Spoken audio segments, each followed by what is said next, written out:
Hola, mi nombre es Glendis López, soy venezolana, tengo en Barcelona 8 años. Me dedico a la ilustración, soy serigrafista y tengo este taller aquí en el edificio Freixas.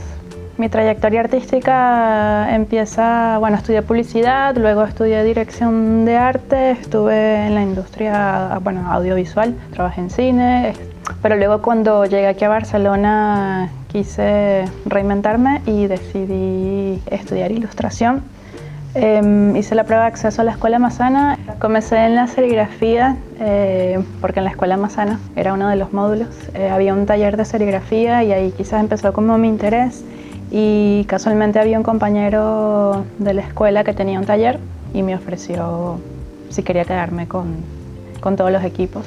Bueno, la ilustración es algo que es como un trabajo más personal, mientras que la serigrafía, al tener este espacio, mi idea un poco era hacer trabajos sí, en comunidad, en compañía de otros artistas, otros ilustradores. Lo que me atrae de ambas disciplinas es que, entre ellas se complementan. Vale, el desafío de combinar estas dos disciplinas, por más de que se complementan, pero al mismo tiempo, por un lado llevo mi obra o mi trabajo como ilustradora y por otro lado como serigrafista.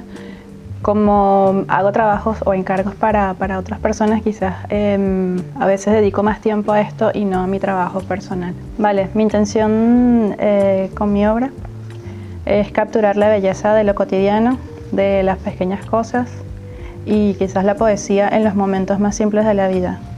No tengo pretensiones de mostrar gran habilidad con mis ilustraciones, sino más bien por medio de la simplicidad y un estilo naif, generar mayor cercanía y calidez al espectador. Los objetivos o planes a futuro, digamos, personales, en el ámbito de la ilustración, sí me gustaría desarrollar mi marca y con el taller, a partir de este fin de semana empezaré a hacer talleres un poco más experimental y para personas que nunca han tenido ningún tipo de contacto con la serigrafía.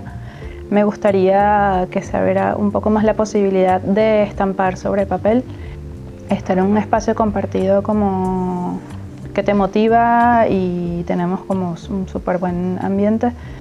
Sí, como el aire que se respira en el edificio, la verdad que es muy guay.